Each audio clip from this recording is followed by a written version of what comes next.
안녕하세요.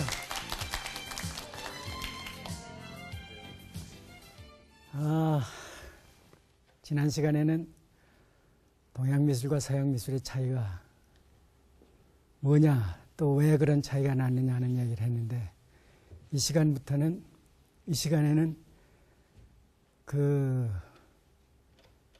우리 조선 왕조가 건국이 되면서 사실 그림과 글씨가 조선시대의 대표 미술이 되는데,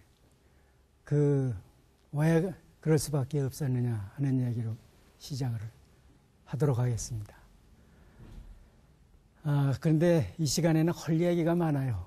할 얘기가 많아서 시간이 아마 부족할 겁니다. 그래서 저를 그냥 두면은 끝없는 얘기를 해가지고 이 시간에 해야 될 얘기를 다 못할 우려가 있어서 그림을 보면서 얘기를 진행을 하려고 그래요. 사실 고려가 여러분들 몽고집에 받았다는 사실 아시죠? 네. 그래서 40년 항쟁을 하다가 굴복을 해가지고 80년 식민 통치를 받아요. 근데 유라시아 대륙에서 몽고 제국한테 40년 저항한 나라는 고려밖에 없습니다. 우리 민족이 그렇게 강인한 민족이에요. 근데 이때 이렇게 하다가 결국은 식민 통치를 당하게 되는데, 고려는 사실 이렇게 그 40년 항쟁하는 과정 중에서 몽고 사람들 가슴을 여러 번 서늘하게 해놨단 말이죠. 그래서 몽고 사람들이 고려 사람들을 존중을 하게 돼요. 존중을 해서 고려왕 충렬왕한테 몽고 쿠빌라이 칸이 공주를 시집 보내가지고 영세부마국을 만들었어요.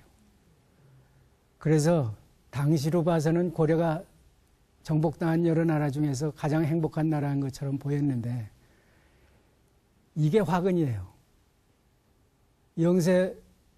영세부마국이라는 거는 대대로 새로 국왕이 되면 그 국왕이 다시 몽고 공주하고 공주한테 장가를 가야 되기 때문에 공주만 달랑 시집 오면은 별 문제가 없는데, 공주를 따라서 들어오는 그 원나라 세력들이 고려 사정을 속속 들여야 한단 말이에요.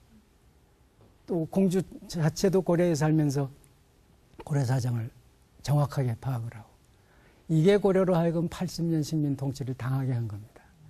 그래서 세상 모든 일이 좋은 점이 있으면 나쁜 점이 있는 거예요. 그래서 강대국과 대적을 할 때 강대국하고 너무 친해서도 안 되는 거예요. 이게 우리가 역사 교훈으로 삼아야 될 문제입니다. 그런데 이제 고려는 어차피 그렇게 돼서 쿠빌라이 칸의 외손자였던 충선왕 경우는 시망을 겸하게 해가지고, 왕의 쿠빌라이 칸의 외손자니까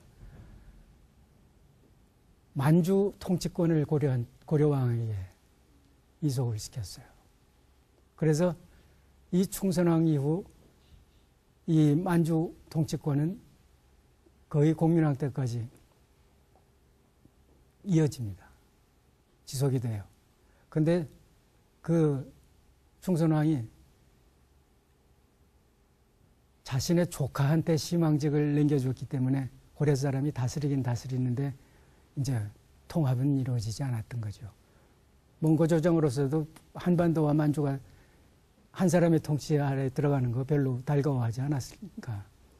그런데 그 충선왕이 사실 아무리 황제의 외손자라 하더라도 외교권, 군사권 박탈당한 왕이 뭘 하겠습니까?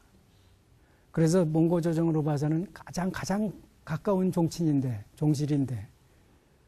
그래서 몽고 제국의 승상지위까지 오를 정도였어요. 그런데도 왕 노릇을 제대로 못하니까 문예에 눈을 돌려요.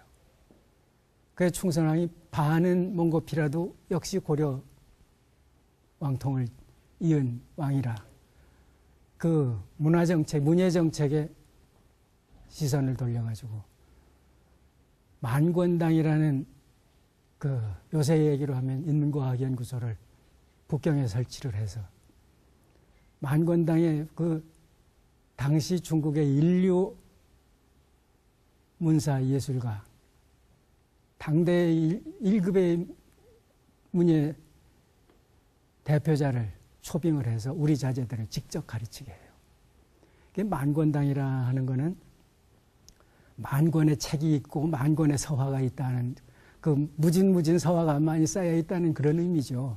만이라는 숫자가 뭐 꼭 개수로 세서 만이라는 게 아니라 많다는 의미죠. 그래서 인문과학연구소를 설립을 하는 거예요. 그러니까 몽고는 야만족이라 중국 문화에 대한 그 관심이 별로 없죠. 이해도 없고.